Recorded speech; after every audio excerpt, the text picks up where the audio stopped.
Cargo village পুড়লে বাংলাদেশের ইকোনমিতে একটা ধাক্কা লাগবে, কারণ এখানে আমাদের হাজার হাজার কোটি টাকার মাল। এখন এই ইকোনমিতে ধাক্কা দিয়ে আসলে লাভ তো ভারতের। সেই কার্গো ভিলেজের অগ্নিকাণ্ড কি সত্যি স্বাভাবিক? এই কার্গো ভিলেজে আগুন লাগা মানে বাংলাদেশের ইকোনমিতে সব থেকে বড় একটা ধাক্কা। এই ক্ষতিটা করে আসলে কাদের লাভ? ভারত আমাদের শত্রু হিসেবেই জানে বাংলাদেশের মেরুদণ্ডে কিভাবে আঘাত করা যায়, তার জন্য মনে হয় বিভিন্ন রকম ছক কষে ফেলেছিল ভারতের গোয়েন্দারা। আমাদের দেশে কোইন্সিডেন্টলি বলেন আর যে কোনোভাবেই বলেন, টানা 2 দিন পর পর আগুন লেগে যাচ্ছে। একটা হচ্ছে 14 তারিখে, এই অক্টোবর মাসের 14 তারিখে মিরপুরে, রাজধানীর মিরপুরে একটা কেমিক্যাল গোডাউনে আগুন লাগে। সেকেন্ড হচ্ছে 16 তারিখে চট্টগ্রাম ইপিজেডে, এবং 18ই অক্টোবর রাজধানী ঢাকার শাহজালাল ইন্টারন্যাশনাল এয়ারপোর্টের যে কার্গো ভিলেজটা ছিল সেখানে ভয়াবহ আগুন লাগে।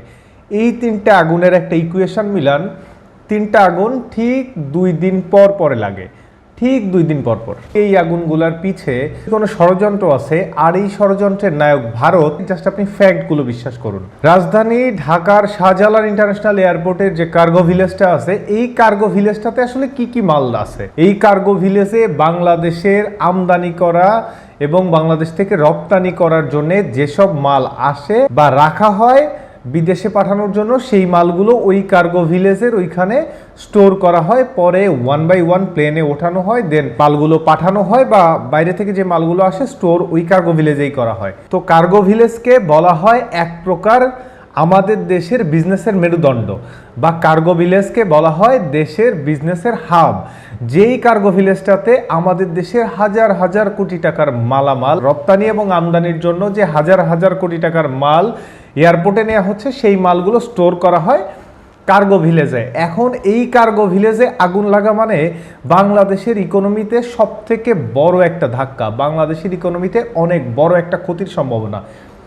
এই ক্ষতিটা করে আসলে কাদের লাভ? ভারত আমাদের শত্রু হিসেবেই জানে। বন্ধুত্বপূর্ণ সম্পর্ক ভারত চায় না, ভারত চায় আধিপত্যবাদ, ভারত চায় আগ্রাসন, বাংলাদেশের প্রভু হয়ে থাকতে চায়। কিন্তু যখন দেখেছে বাংলাদেশ এই পথ থেকে সরে এসেছে, বাংলাদেশ ন্যায্যতার ভিত্তিতে সম্পর্ক চায় ভারতের সঙ্গে, তখনই ভারতের মাথা খারাপ হয়ে গেছে। এই মাথা খারাপ হওয়ার জন্য সে বাংলাদেশকে কোনোভাবেই থামাতে পারছিল না, যার জন্য লাস্ট যখন বাংলাদেশ গভর্নমেন্ট, কয়েকটা গণমাধ্যমের থ্রুতে জানি যে বাংলাদেশ গভর্নমেন্ট চীন থেকে 20টা ফাইটার জেট কিনছে, তখন দেখলাম ভারতীয় গভর্নমেন্ট বা ভারতীয় মিডিয়া এক প্রকার উন্মাদ হয়ে গেছে।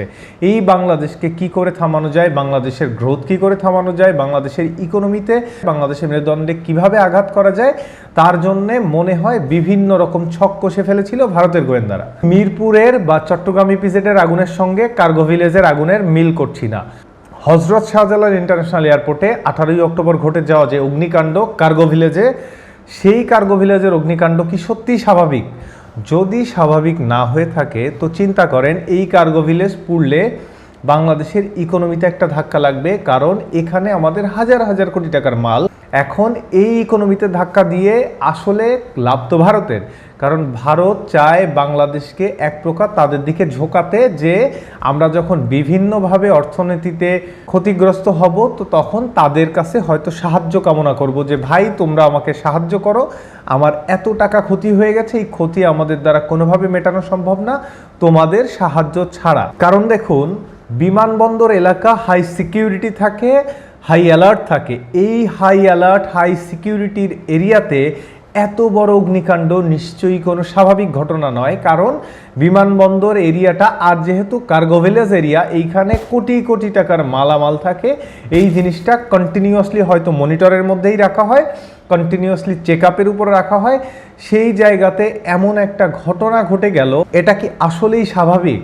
নাকি ভারত তার আধিপত্যবাদ, ভারত তার স্বেচ্ছাচারিতা, ভারত তার দাদাগিরি বজায় রাখার জন্য, বাংলাদেশের ক্ষতি করার জন্য, বাংলাদেশের ইকোনমিতে ধাক্কা দেওয়ার জন্য এমন এমন সব ঘটনা ঘটাচ্ছে, যেগুলো ঘটালে বাংলাদেশের ইকোনমি আসলেই ক্ষতিগ্রস্ত হবে।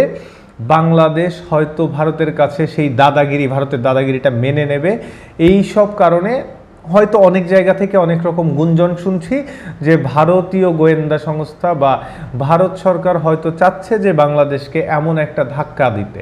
এই সামনের 2026-এর ফেব্রুয়ারি মাসে বাংলাদেশের জাতীয় সংসদ নির্বাচন, এই সংসদ নির্বাচনকে ভারত বাধাগ্রস্ত করার জন্য, ক্ষতি করার জন্য, যাতে নির্বাচনটা সুষ্ঠু স্বাভাবিক পর্যায়ে না হতে পারে, এ কারণেও বিভিন্ন রকম সমস্যা সৃষ্টি করে থাকতেও পারে। চিন্তা ভাবনা হয়তো তাদের আছে, বিভিন্ন জায়গা থেকে এমন ধরনের গুঞ্জনের কথাও আমরা শুনছি। যেহেতু আমাদের এক্সটার্নাল থ্রেট আছে, যেহেতু ভারত অনেক রকম চেষ্টা করতেই পারে আমাদেরকে নাকানি চোবানি খাওয়ানোর জন্য, তো আমাদেরকে আরও বেশি সতর্ক হওয়া উচিত। নিজেদের স্বার্থ রক্ষার জন্য, নিজেদের আত্মরক্ষার জন্য বাংলাদেশের উচিত নিজেদের আরও বেশি সতর্ক থাকা এই ভারতীয় আগ্রাসনের বিরুদ্ধে। না হলে সারা জীবন মাথা নত করেই থাকতে হবে আমাদের।